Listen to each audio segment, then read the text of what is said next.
Bonsoir à tous et bienvenue dans Top Sortie, votre rendez-vous du vendredi soir dédié à la culture sous toutes ses formes et tous les rendez-vous à ne pas manquer sur la Côte d'Azur. Et c'est avec Morgane du Mensuel, nos amis du Mensuel. Bonjour Morgane. Bonsoir Pauline. Comment vas-tu? Bah écoute, ça va très bien et toi? Super, on est très heureuse de avec te très féminine. retrouver. Comment? Une émission très féminine. C'est ça, 3 femmes.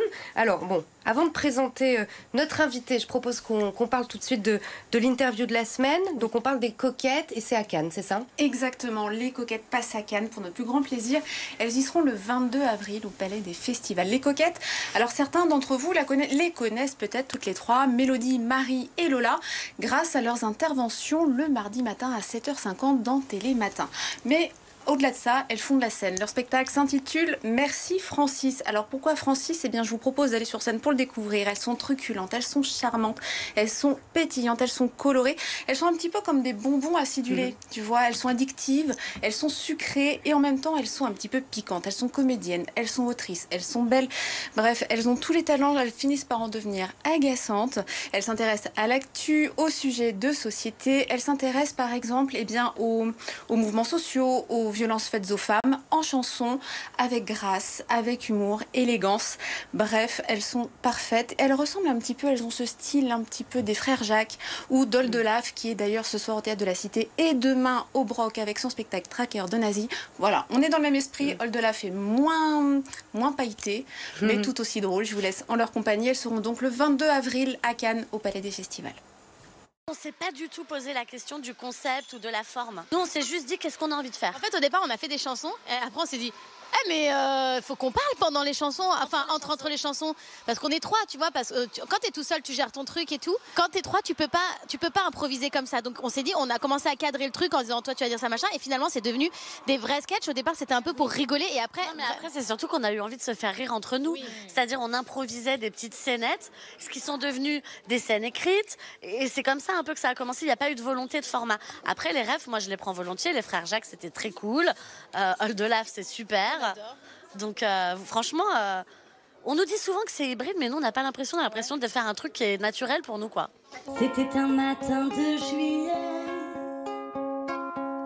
la ligne 4 était bondée, il est monté station Châtelet, et nos regards se sont croisés. Ah, les harmonies, ça c'est notre petit péché mignon, hein, voilà. C'est notre marque de fabrique, c'est ce qui constitue aussi notre identité vocale à trois. On a un son qui est le nôtre avec ces trois voix placées comme ça, et c'est ce qui fait que je pense on est reconnaissable quand on chante ensemble. On a un son qui est le nôtre, et c'est plaisant parce que du coup ça demande beaucoup d'écoute entre nous. C'est un peu comme la comédie aussi, ça demande beaucoup d'écoute, beaucoup de temps passé à chanter ensemble, beaucoup de réflexion, de savoir à quel moment on va chanter séparément, à quel moment on va chanter ensemble, mais c'est très intéressant comme travail. C'est une vraie partition à trois qu'on défend, et c'est très chouette.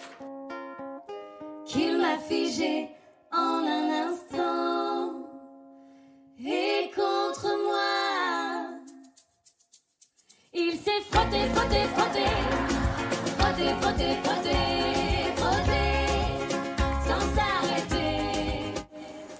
Voilà pour cet aperçu donc des coquettes à découvrir à Cannes. Et nous accueillons à présent notre invitée. Bonsoir Flora Doigt. Bonsoir. Bienvenue dans Top Sortie. Vous êtes une artiste multiple et vous exposez, en tout cas, il y a une partie de l'équipe qu'on va découvrir plus tard, et vous exposez 6 pieds sur terre à Beaulieu-sur-Mer, et je laisse Morgane prendre le relais. Exactement. Alors quand on dit multiple, là pour le coup, alors le terme n'est pas assez large.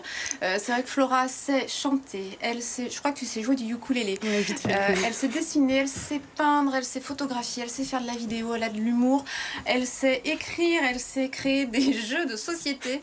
Et puis surtout, il y a justement ces multiples. Les multiples, c'est le nom de petites figurines qu'elle fait depuis quelques années, et je crois qu'on voit des images passer avec des artistes qui ont été séduits par les multiples, dont Mathias Malzieu du groupe Dionysos. Oui, tout à fait. Alors, Mathias Malzieu, c'est une grande histoire. Ça fait plusieurs années que ça dure. Parce que c'est grâce à lui donc, que j'ai vraiment avancé dans ces figurines. Au début, j'en faisais des toutes petites, avec juste 2 yeux. C'était des petites sirènes, des petites fées. Donc, ça a un peu tapé dans l'œil de Mathias, qui est aussi fan de sirènes et de fées. Et il m'a demandé de lui faire sa figurine pour la mettre à l'intérieur de son livre au format poche, en fait. Donc, grosse surprise, c'était un super cadeau. Moi, j'étais fan de Dionysos depuis que j'étais ado. Donc, vraiment gros cadeau.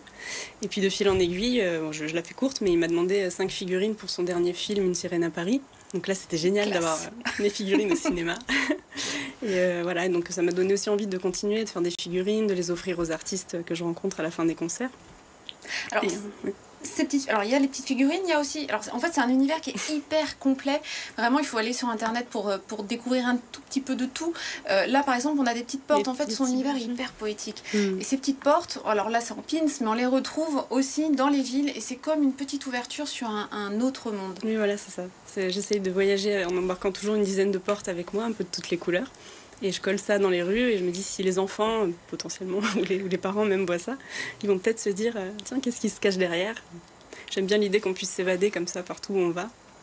Alors, ces petites figurines, tu as eu l'idée comment de les créer? Au début, j'ai commencé à en faire pour mon papa qui était à l'hôpital. Et donc, j'ai commencé, je ne savais pas du tout que je savais faire des figurines ni quoi que ce soit. Et en fait, j'avais envie de lui changer les idées. Donc, je me suis dit, tiens, je vais lui faire un petit mignon de Moi moche et méchant.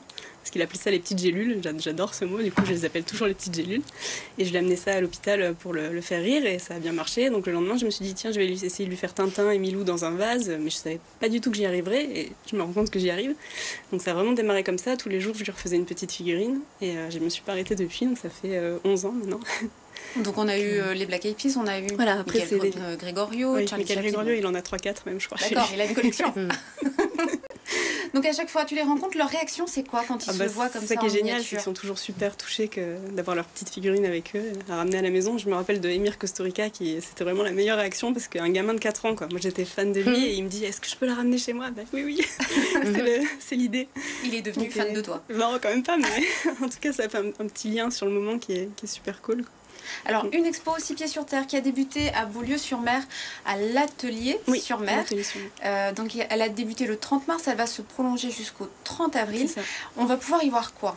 Alors, c'est un peu un autre concept là qu'on a lancé avec mon compagnon et mon meilleur ami, Alexandre et Romain. Donc, en fait, l'année dernière, on s'est envoyé tous les jours de janvier à mars des rimes. Donc, par exemple, moi, j'ai envoyé 2 rimes à Romain et 2 à Alexandre, et vice-versa. Ce qui nous faisait 4 rimes chacun. Donc, c'est vraiment des mots qui n'allaient pas du tout ensemble, puisque les 2 mots de Romain et les 2 mots d'Alexandre, ils se concertaient pas, donc c'était assez terrible et il fallait faire un poème avec ça. Donc tous les jours on a fait un poème chacun pendant 3 mois, on a sorti un livre et là on fait une expo autour du livre. Et pour mieux en parler, je vous propose qu'on fasse rentrer tout de suite le reste de l'équipe qui va nous rejoindre en plateau, puisque c'est une expo à 6 pieds, donc voilà le reste de l'équipe. Bonsoir. Bienvenue. Et voilà, vous avez tout écouté, on a dit que des gentillesses pour l'instant. C'est mérité, je pense. Voilà. Donc un livre écrit à 6 mains, peut-être juste à 3 mains quand même, j'imagine. Remarquez, non, c'était sur les textos, donc c'était peut-être à 2 mains. Oui, c'est vrai ça. Donc dans l'expo, on va pouvoir voir quoi? Parce que du coup, on a le livre. Oui, alors en fait, il y a des illustrations dans chaque page du livre. Et donc c'est surtout Alexandre qui est le dessinateur du En quelques mots, on n'a plus beaucoup de temps pour Alexandre se présenter. dessine à la main, Romain fait juste un dessin d'enfant de 6 ans. Et moi, j'ai fait des petits dessins à la tablette. Et on est très fiers. Et on a sorti un jeu qui va avec et qui permet aux gens de faire la même chose que nous, en fait, de faire des petits poèmes comme ça avec des rimes imposées. Ça s'appelle Poète Poète. Poète. Donc on est tous capables, grâce à ce jeu, de faire des poèmes. Au moins aussi bien que nous. Oui. Au moins. C'est facile. Donc si on joue là toute cette semaine, avec Pauline, on revient vendredi prochain et on fait un poème. On attend de voir ça. On n'a plus qu'à tester. C'est à l'expo pour nous les présenter. Avec grand plaisir. Votre exposition est à découvrir à l'Atelier sur Mer jusqu'au 30 avril. 30 avril. Merci beaucoup Morgane et merci à nos invités. Bonne soirée à tous.